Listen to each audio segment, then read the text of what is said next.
Good morning, folks. How y'all doing? As I said, yeah, this is a Red Alert week when Anime Central coming up, and I thought I'd do a follow up a little bit more about conventions and make a short one here, but to the point is a little bit more on convention history.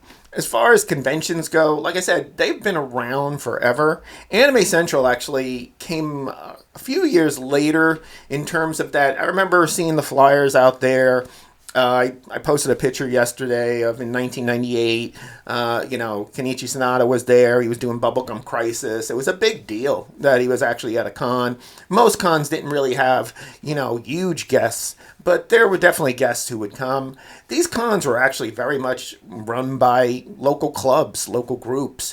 Most of the cons, they came from school groups. That's how anime, in my opinion, pretty much started. It was through, these local clubs at the school.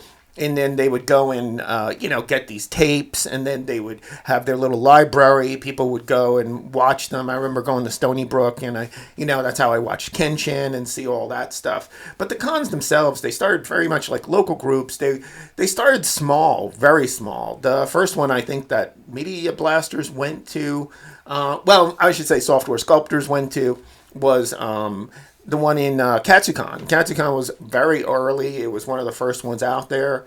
You also had Otakon, of course. Then on the West Coast, there was a few cons, but the one that everybody, Anime Expo was the big one for the day. That one was what you went to. As time went on, more and more got added. Then there was Anime Boston. That was a big one when it first, and kept bigger and over time. And you also had, Otakon kept growing and growing. You do have some cons in Texas. The big one in Texas was Project A-Kon.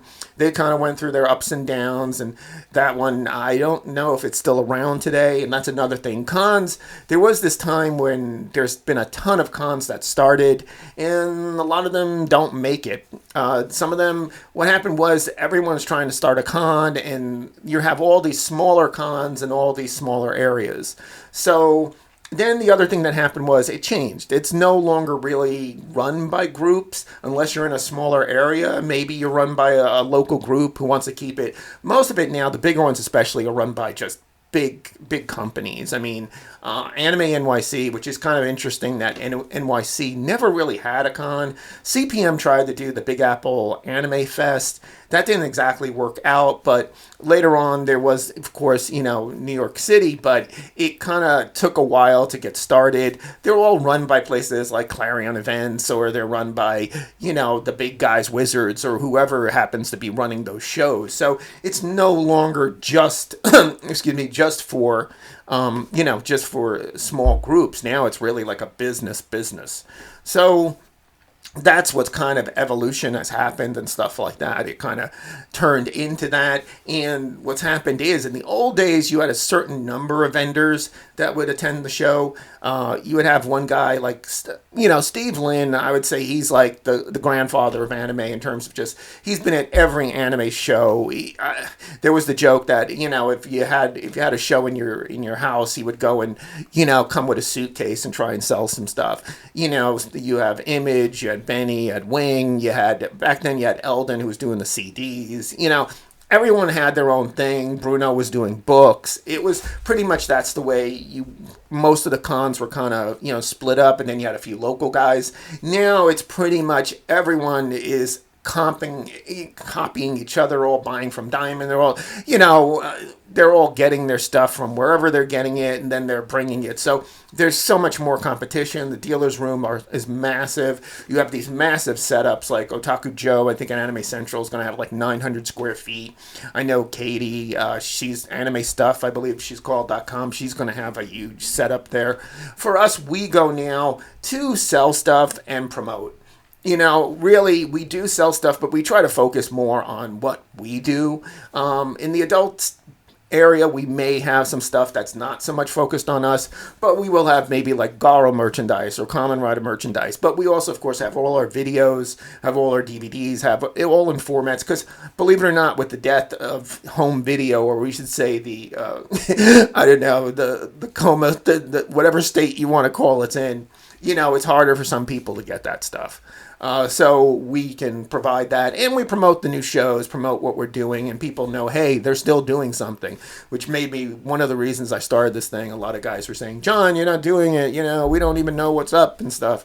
So let's keep this going. And the thing is, that's why, I think it helps a lot. Get some, hype going. Like I've been going on, some shows. I've been putting some little clips here and there of what's going on.